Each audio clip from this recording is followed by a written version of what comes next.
వాళ్ళు చేస్తున్నటువంటి ఈ అటువంటి పురస్కార ప్రదానంతో వారిని స్మరించుకోవడం, పునశ్చరణ చేసుకోవడం, వారి కవితల గురించి మాట్లాడుకోవడం, వారు చేసిన కృషి గురించి మాట్లాడడం చాలా అవసరం. దాని మీద 66 సంవత్సరాల తర్వాత మళ్ళీ హనుమాన్ల పున్నయ్య గారు ఆ సంచికను మళ్ళీ తిరిగి రాశారు. దాన్ని అనేక రకాలుగా మనకు ప్రజలు చేశారు. 7 విభాగాలుగా దాన్ని విభాగించి అద్భుతాలు సృష్టి చేశారు. అది ఆ పుస్తకం నేను చదివాను. సంభాషణ పరంగా ఒక గురు శిష్యుల సంబంధంగా గౌరవ పద్ధతిలో రాసిన దాన్ని చదివే వాళ్ళకి చాలా ఇంట్రెస్టింగ్గా ఒక నాటకం చూసినట్టుగాను, సినిమా చూసినట్టుగాను, స్క్రీన్ ప్లే లాగా అనిపిస్తుంది.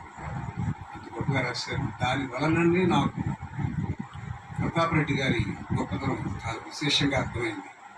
ఎప్పుడు కూడా మనం సరాసరి పుస్తకాలు ప్రతాప్ రెడ్డి గారిని చదివి ఉంటే అంత అర్థం కాకపోవచ్చు.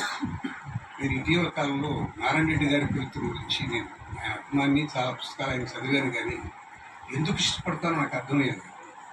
భూమయ్య గారు రాసినటువంటి విశ్లేషణ, విమర్శ, నారాయణ రెడ్డి గారి కవితల పట్ల ఆయన చేసిన వ్యాఖ్యలు చదివాక అప్పుడు అర్థమైంది నాకు ఎందుకు ఇష్టపడ్డాను.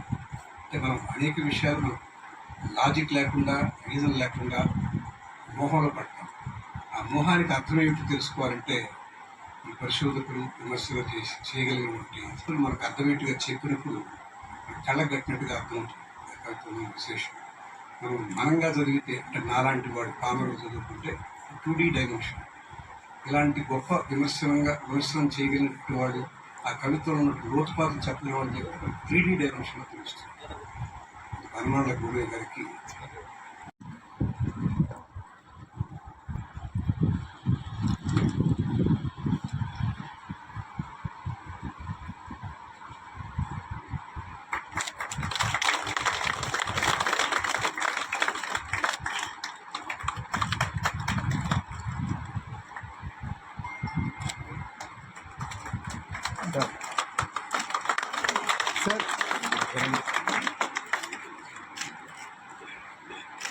సార్ ఒక్క నిమిషం మీరు కూడా